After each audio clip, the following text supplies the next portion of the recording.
acho que a imagem primordial que me sensibiliza para a arte é Chico Buarque na escola, antes dos 6 anos de idade, em Vitória, Espírito Santo, onde eu morei um tempo. E João e Maria cantado no palco da escola, aquilo me deixou completamente arrebatada. E aí eu entro com letra e música, detonando essa ideia primordial de poesia na minha vida. Depois, ainda o livro didático tinha um poema que dizia: o mar é belo, mais belo é ver uma mulher no mar. A mulher é bela, o barco é belo, o mar é belo. E isso aos 11 anos eu sinto que a ilustração do livro com o poema mexeram profundamente com a minha sensibilidade também. Mais tarde, essa imagem me persegue nas enciclopédias ainda na infância. Fernando Pessoa com o Guardador de Rebanhos, me dizendo que Deus não era aquilo que a minha família tinha me dado. Dizendo que se Deus é mar e água e árvore, então eu acredito e não preciso chamar de Deus o que é árvore, mato e terra e calhaus. Havia esse contato, casa, né, formação, tentando formar uma menina, talvez cristã, e tudo é detonado com o contato com a poesia ainda no catecismo. Quando eu peço para que meu pai compre, meu pai e minha mãe não tiveram um grau de escolaridade universitário, mas sempre se preocuparam com essas enciclopédias. Então, essas enciclopédias são basilares para esse despertar sensível, literário que eu tive, porque além de Fernando Pessoa, eu tive contato ali com Drummond, eu tive contato com Jorge de Lima, com essa negra fulô, aquela negra fulô muito assim nos primórdios da infância, em contato com aquela literatura tão forte, né? Aquela coisa erótica, mas ao mesmo tempo a resistência dessa negra fulô, que provavelmente eu já despertava essa coisa da identidade negra, enfim. E no catecismo eu tive contato com quadrinhas infantis, amorosas, e pedi ao meu pai que comprasse um livro. Ele foi à livraria e trouxe 100 sonetos de amor de Pablo Neruda. Então, Neruda é essa marca da revolução, essa marca da política que vai permear toda a minha vida, toda a minha existência e a minha obra, a minha literatura. Eu me lembro muito de ser chamada na adolescência pelos vizinhos de maluca, porque eu passei a infância lendo muito, e esses livros vinham através das tias que tinham livros, então muito remotamente, sei lá, 14 anos, eu lembro de ter lido, 14, 15 talvez, O Sol se Levanta, de Ernest Hemingway, e aquilo foi uma profunda marca na minha vida, e as coisas eram muito assim, não havia uma biblioteca em casa, havia o casual, aquela enciclopédia da tia que vinha para as minhas mãos, ainda de uma forma que eu não consigo identificar origem. A gênese de ter caído nas minhas mãos, por exemplo, tão remotamente, Raquel de Queiroz, com Dora Doralina, um livro completamente revolucionário, rebelde, que trazia uma imagem de uma mulher adúltera, gigantesca, que misturava com a minha avó, minha bisavó, que tinha plantação de cacau. Eu fui formada vendo essa plantação de cacau na sala de estar da minha avó, abarrotada de sacas de cacau.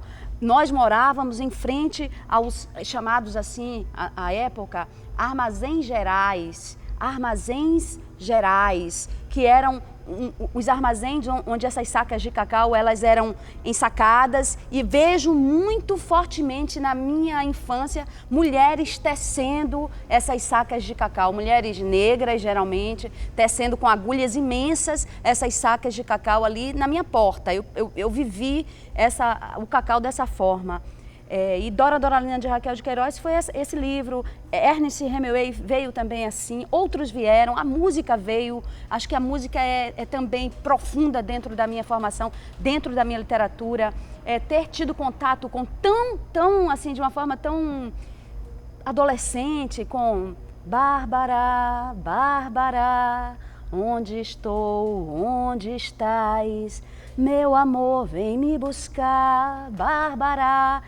Ouvir essa música, cara, ler essa letra, ter contato com essa diversidade amorosa, ter contato com essa revolução feita por Gil, por Caetano, essa revolução feita por Milton. A música é muito presente, eu acho que muito responsável pela Rita que eu me transformei, pela Rita que eu sou. A relação metafórica que eu estabeleço é a coisa do tecer, para mim é a coisa da agulha.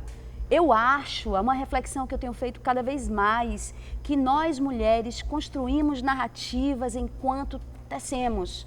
Nós construímos e repensamos e filosofamos a vida enquanto estamos com uma agulha, remendando pedaços e tecendo uma coxa de retalhos e fazendo fuxico, que também, olha o nome do trabalho, fuxico, cara. Fuxico é uma revolução, a fofoca dessas mulheres é revolucionária, porque a fofoca, o fuxico e o tecer silencioso, né?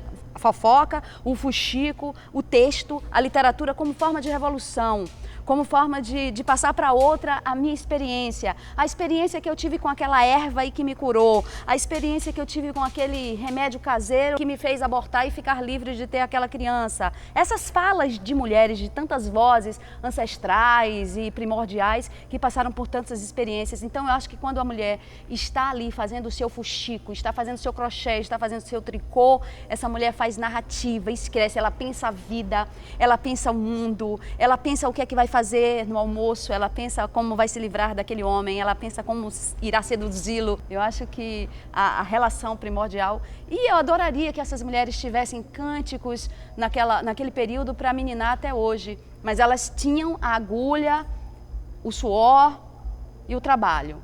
Eram trabalhadoras, gordas e negras, geralmente eram enormes, e as agulhas eram enormes, e o cheiro é sinestésico e permanente na minha vida. É uma sinestesia primordial. A minha relação com o cacau é essa, né? É uma relação sinestésica, dessa imagem visualizada de sacas de cacau na casa, no casarão da minha avó, que hoje é uma ruína.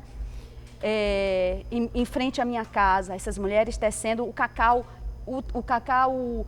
permeando a calçada de uma forma tão abundante na minha infância e que hoje a gente não vê mais, não há mais, né, essa relação. Deseducar é necessário, né? Eu falo, é necessária a pedagogia do escândalo.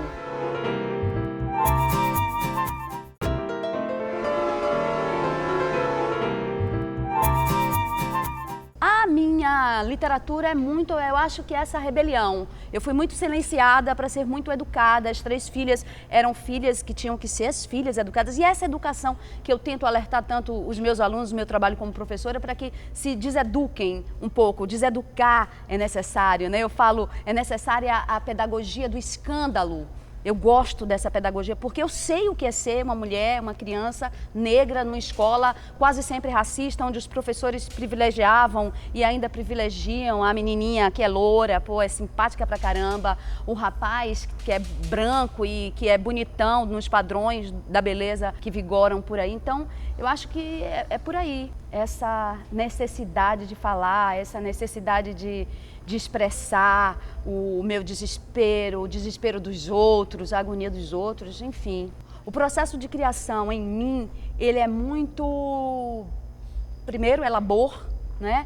É muito mágico, as coisas vêm, é muito fluido, as coisas vêm sem que eu as determine, sem que eu as controle. E eu sei que quando eu escrevo, eu estou escrevendo por várias vozes, não é a voz de Rita Santana. A voz de Rita Santana, a biografia de Rita Santana, ela é misturada com outras biografias, ela é permeada pela biografia de outras mulheres. Eu falo de outras vozes. E aí entra uma questão de estudo, né? Eu fiz uma especialização em cultura e história afro-brasileira, então eu sei da história do meu povo, eu procuro entender a história do meu povo e sempre observei a história das mulheres, as mulheres da minha família, as mulheres que me rodeavam, que me cercavam. Eu sempre escuto outras vozes. Às vezes, assim, uma ideia me arrebata. Às vezes eu gosto de teoria, eu não sou acadêmica, mas eu gosto muito de ler teoria e sempre eu anoto, os meus livros mais antigos têm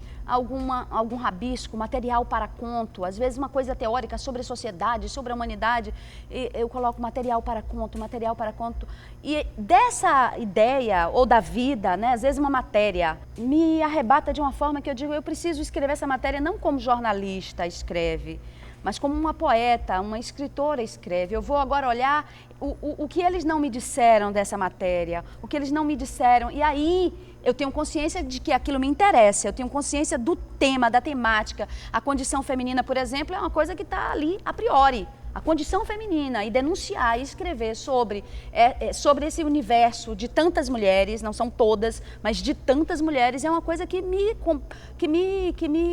mobiliza enquanto escritora. Os meus 3 livros têm essa abordagem, eu falo dessa condição feminina e tento falar de erotismo como uma forma de desvelar, né? Coisas que ficaram submersas no meu passado, no passado de outras mulheres, dos homens. Eu acho bacana quando um homem lê minha poesia e diz assim, poxa, ou um conto meu e diz, eu quero saber por que você está falando assim, por que essa personagem age dessa forma. Então, tem uma coisa que é um desejo consciente e tem toda uma descoberta. Por exemplo, quando eu escrevo prosa, eu tenho descobertas intelectuais que eu só tenho com a prosa. Mergulhos, por exemplo, no conto Coxa de Retalhos. Eu comecei a fazer o conto e queria que esse conto, Coxa de Retalhos, que faz parte do meu livro Tramela, falasse sobre o universo amoroso feminino ou de uma mulher específica e que ela fosse compondo um mosaico dos amores que ela viveu. E ela, uma mulher casada. E aí eu vou tecendo, costurando o conto e percebo que essa colcha que essa mulher costura é desagradável aos olhos desse homem, porque é a revelação de si mesma, é a revelação da sua história. E aí eu vou tecendo o conto, costurando o conto e percebendo que esse homem não só fica incomodado com os amores do passado dessa mulher. Ele queima, inclusive, à noite, de uma forma escusa, de uma forma perversa. Ele queima cada pedacinho dessa colcha. E essa mulher vai perdendo sua memória, porque a memória da mulher não interessa, muitas vezes, ao homem, ao companheiro. E aí, enquanto eu vou tecendo, eu digo, puxa, mas caramba, não é só isso. E o conto vai me ensinando, sem que eu tenha consciência ou aquela noção narrativa, aquela descoberta, né? Aquele desvelamento a priori. Não, eu tenho durante a tessitura. Durante a costura do conto, durante o trabalho com a escrita, eu percebo que essa mulher, além de perder a sua história, o seu passado, porque é queimado pelo seu companheiro que não se interessa, né? Não é agradável, não é palatável que ela tenha um passado, ele também não se interessa pelo presente. E aí o presente também ameaça a sobrevivência do casal. E depois eu vou descobrindo e ela vai descobrindo comigo que o futuro também não interessa. O futuro nem o passado. E o presente só interessa se ele estiver nesses fios. À medida que ele queima, ela perde a memória. Ela vai perdendo, ela vai esquecendo. Esquece, até apagar o seu passado. E aí apaga-se também a sua própria história, né? É uma mulher sem memória, como se isso interessasse alguém, como se essa mulher pudesse ser inteira, estando destituída do seu passado, numa ordem amorosa perversa. É provável que ele tenha por ela uma paixão, porque a paixão é uma coisa que absorve completamente um ser. E a paixão faz com que com que a gente perca algumas noções de civilidade. Mas acho que a mulher pode ficar atenta a essas turbulências da paixão e principalmente cabe a ela uma inteligência afetiva, emocional para contornar essas coisas, enfim. Mas acho que o amor também cai nisso. Eu acho que mesmo um amor harmonioso, um amor equilibrado, na literatura ou na vida, eu acho que a depender da formação desse homem, ele terá ou não medidas, atitudes machistas, de domínio, de poder, e vivemos numa sociedade onde a própria mãe, as feministas, ou nós feministas, ou eu quase uma feminista, ou muito feminista, percebemos que a própria mãe forma o filho que não vai lavar o prato, o filho que não vai varrer a casa, porque você é homem, né? Essas ideias que ficam tão perpetuadas e tão permanentemente introjetadas na alma masculina e na feminina, ajudam, colaboram para essa formação que a gente até hoje tenta desconstruir. E eu acho que o meu trabalho de tecelã da palavra, de operária da palavra, de uma mulher que, como aquela senhora que tecia a sua saca de cacau na labuta diária, eu acho que eu tento, com a minha escrita, na poesia e na prosa, desconstruir essas coisas tanto em mim quanto no outro, quanto no meu leitor. Né? Desconstruir esses padrões. E acho que aprendo muito comigo, aprendo muito com o outro, aprendo muito enquanto teço. Essas vozes que eu não conheço e não há nenhum mistério, nem, vou colocar, nenhuma espiritualidade óbvia nisso, mas esse inconsciente coletivo que a gente traz, essa memória coletiva que a gente traz, essa coisa que a gente sente sem nunca ter sentido, né? De repente descobrimos que vivemos uma experiência que nunca vivemos, mas sentimos a experiência. Essa conexão com o indizível, essa conexão com as sensibilidades que nos cercam, essas sensibilidades religiosas ou não, mas misteriosas sempre, elas acabam fazendo com que o que eu escrevo não seja apenas o que eu gostaria de escrever. Eu escrevo muito além do que eu gostaria de escrever. Eu escrevo mais, eu escrevo o que já não está sob o meu domínio de escritora. Eu preciso ouvir uma mulher negra falar do que é ser uma mulher negra no Brasil e na Bahia, negra racista.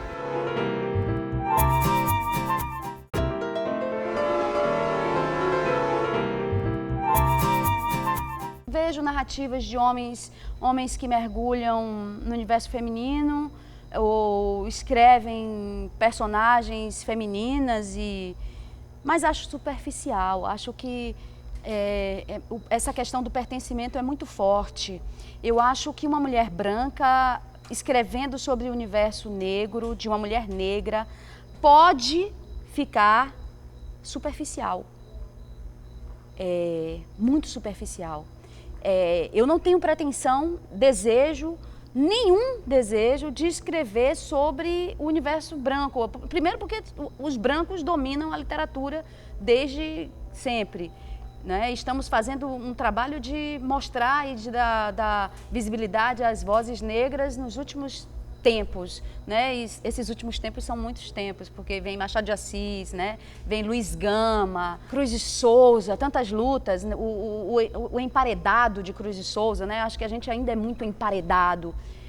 E acho que eu preciso ouvir uma mulher negra falar do que é ser uma mulher negra no Brasil e na Bahia, negra racista.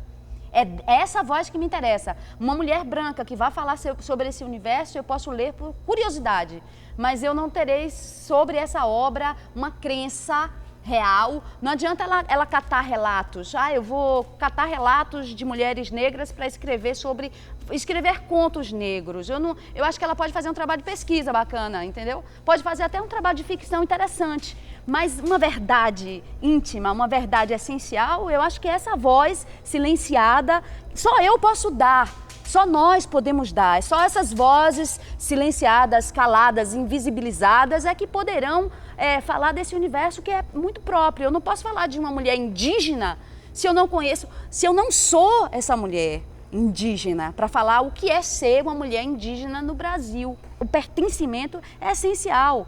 É essencial. Eu faço questão de que minhas personagens apontem, e aí deixa eu tentar organizar. Eu faço questão que minhas personagens sejam negras, então elas sempre terão uma descrição mínima, porque eu não me interesso muito em descrever absolutamente, mas uma pista de que essa mulher é negra, para que o meu leitor não confunda o meu lirismo, o meu belo trabalho literário com um universo branco, apontando, poxa, esse tipo de sentimento só o branco na história, na tradição literária brasileira sente. Eu quero que percebam com minha obra que esse lirismo que nós herdamos do nosso povo ancestral, que nós herdamos dos nossos compositores sambistas negros brasileiros, né? Esse lirismo é nosso e pode ser negro também. O meu desejo é de que percebam que a poesia que eu faço, esse trabalho de preciosismo, eu diria. Eu acho que é precioso o que eu faço. Eu acho um trabalho de... Sempre que eu falo da minha poesia, eu digo, você tem que descobrir os diamantes que há nesse livro. Eu falo com muita verdade e sem nenhuma modéstia. Eu não sou nada modesta. Eu acho que o trabalho que eu faço é um trabalho de uma escritora negra, oriunda das classes populares, uma insurrecta, né? Eu costumo dizer que eu sou uma rebelde, acho que é necessária essa rebelião, é necessário esse despojamento, é necessário o erotismo para desconstruir essas armações que nos deram, essas celas, esses aprisionamentos que vivemos, mas não faço uma poesia militante. A minha militância a minha voz ecoa nas vozes de tantas mulheres brancas, inclusive, ricas, inclusive, mas principalmente nas vozes, nos ecos, nos corações de mulheres, né? Acho que de mulheres e, quiçá, de homens. Eu acho que se o homem for tocado pela minha literatura, ele será um homem melhor, um homem diferente, um homem mais atento a algumas idiosincrasias que pertencem ao universo feminino. Minha literatura geralmente circula e tem circulado muito nas universidades estaduais, a Federal da Bahia e alguns campos da UNEB, professoras, quase sempre mulheres, têm levado a escrita feminina de escritoras baianas e negras para esses universos universitários, né, acadêmicos.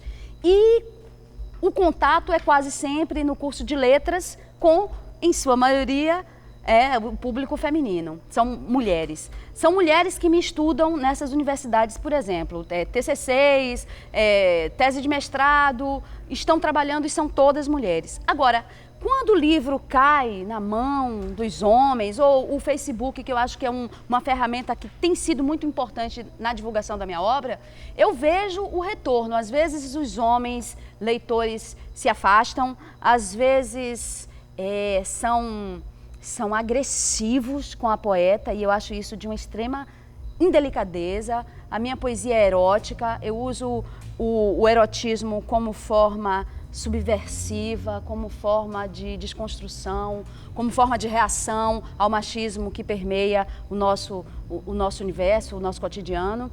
E às vezes eles são agressivos.